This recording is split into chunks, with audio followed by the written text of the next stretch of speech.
আসসালামু আলাইকুম। সুপ্রিয় দর্শকবৃন্দ, নিউ ইয়র্ক থেকে শুরু করে ঢাকা, লন্ডন, দুবাই, রিয়াদ, বিশ্বের প্রতিটি প্রান্তে আমাদের প্রিয় বাংলাদেশি কমিউনিটিকে আন্তরিক শুভেচ্ছা জানাচ্ছি। আমি আপনাদের রাজনৈতিক desk correspondent Ruhul Amin Tuhin, NY71 TV, New York থেকে। 4 মার্চ 2026 ইরান মার্কিন ইসরায়েল যুদ্ধের পঞ্চম দিন। এই মুহূর্তে যুদ্ধের আগুন শুধু মধ্যপ্রাচ্যে সীমাবদ্ধ নেই, তা ছড়িয়ে পড়েছে ইউরোপের দোরগোড়ায়, ভারত মহাসাগর পর্যন্ত। আকাশপথে বিশৃঙ্খলা, তেলের বাজারে আগুন, আর লক্ষ লক্ষ মানুষ আটকা পড়েছেন বিদেশ বিভুঁইয়ে। আসুন আজকের 5টি সেরা প্রামাণিক সূত্র থেকে সর্বশেষ চিত্র দেখি।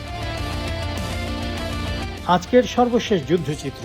যুদ্ধের পঞ্চম দিনেও ইরানের একাধিক শহরে বোমাবর্ষণ অব্যাহত রয়েছে। তেহরানের বিভিন্ন অংশে বিস্ফোরণের শব্দ শোনা গেছে। পবিত্র নগরী কোম সহ ইস্পাহান ও করাজেও হামলা চালানো হয়েছে। ইসরায়েলি সামরিক বাহিনী বলছে এটি তাদের 10ম তরঙ্গের হামলা। আল জাজিরার সর্বশেষ হিসাব অনুযায়ী ইরানে এখন পর্যন্ত 1045 জন নিহত হয়েছেন।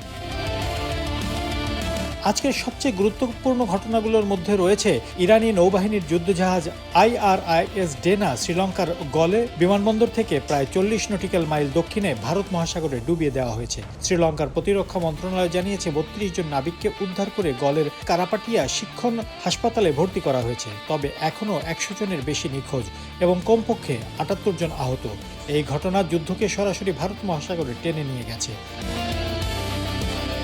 আজ তেহরানের ট্যারবিজ শহরে বিমানবন্দরের কাছে একটি গুদামঘরে হামলার খবর পাওয়া গেছে। ইস্পাহান প্রদেশেও বেশ কয়েকটি এলাকায় হামলায় বেসামরিক মৃত্যুর তথ্য পাওয়া গেছে।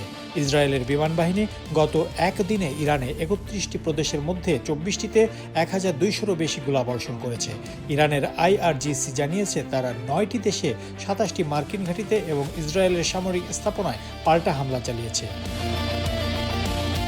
রাশিয়ার পররাষ্ট্র মন্ত্রণালয় সতর্ক করেছে ইরানের বুশেহর পারমাণবিক বিদ্যুৎ কেন্দ্র মার্কিন ইসরায়েলি হামলার হুমকিতে রয়েছে এবং এর পরিধির মাত্র কয়েক কিলোমিটারের মধ্যে বিস্ফোরণের শব্দ শোনা গেছে।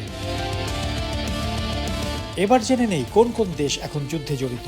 মাত্র 72 ঘন্টার মধ্যে এই যুদ্ধ প্রায় পুরো মধ্যপ্রাচ্যকে গ্রাস করেছে, ইউরোপের দোরগোড়ায় পৌঁছে গেছে এবং মার্কিন মাটিতে আক্রমণের আশঙ্কা তৈরি করেছে। এই যুদ্ধে সরাসরি জড়িত কমপক্ষে 11টি দেশ, যা দ্রুত আরও বাড়ছে। অপারেশন এপিক ফিউরিক নেতৃত্বদানকারী শক্তি হচ্ছে যুক্তরাষ্ট্র। ইতিমধ্যে তাদের 6 সেনা নিহত, 18 জন আহত। ট্রাম্প বলেছেন এই অভিযান 4-5 সপ্তাহ চলবে। জড়িত দেশ ইসরায়েল অপারেশন রোরিং লায়নের পরিচালক। ইতিমধ্যে তাদের 11 জন নিহত। তেল আবিব ও জেরুজালেমে আশ্রয়কেন্দ্রে যাওয়ার সতর্কবার্তা জারি। আক্রান্ত দেশ ইরান 27টি মার্কিন ঘাঁটিতে পাল্টা হামলা চালিয়েছে। 1045 জন নিহত। সর্বোচ্চ নেতা খামেনিও নিহত হয়েছেন এই যুদ্ধে। অপারেশন ট্রু প্রমিস 4 চলছে। যুদ্ধে জড়িত আর এক দেশ লেবাননের হেজবুল্লাহ রোববার যুদ্ধে প্রবেশ করেছে। ইসরায়েলে মিসাইল ও ড্রোন হামলা চালাচ্ছে। ইসরায়েল লেবাননে পাল্টা হামলায় কমপক্ষে 40 জন নিহত হয়েছেন। জড়িত রয়েছে সংযুক্ত আরব আমিরাত। যুদ্ধের শুরু থেকে এখন পর্যন্ত 800টি ইরানি ক্ষেপণাস্ত্র ও ড্রোন মোকাবেলা করেছে। ইরানি ড্রোন দুবাইয়ের পাম জুমেইরার একটি বিলাসবহুল হোটেলে আঘাত করেছে এবং জেবেল আলী বন্দরে আগুন লেগেছে। UAE তেহরানে তাদের দূতাবাস বন্ধ করেছে। জড়িত কাতার 2টি ড্রোন হামলার পর LNG উৎপাদন সম্পূর্ণ বন্ধ করেছে। কাতারের বিমান বাহিনী 2টি ইরানি Su-24 যুদ্ধবিমান ভূপাতিত করেছে। যুদ্ধে জড়িত আর এক মুসলিম দেশ সৌদি আরবের রিয়াদে মার্কিন দূতাবাসে হামলা হয়েছে। রাশ তানুরা তেল শোধনাগারে হামলায় আংশিক উৎপাদন বন্ধ। ইসরায়েল মনে করছে সৌদি আরব সরাসরি সামরিক পদক্ষেপ নিতে পারে। জড়িত Cyprus Hezbollah drone British Royal এয়ারফোর্সের আক্রোটিয়া ঘাঁটিতে আঘাত করেছে। এটি EU এর বিরুদ্ধে সরাসরি আক্রমণ। সাইপ্রাস এই মুহূর্তে ইউরোপীয় ইউনিয়নের আবর্তনশীল সভাপতি।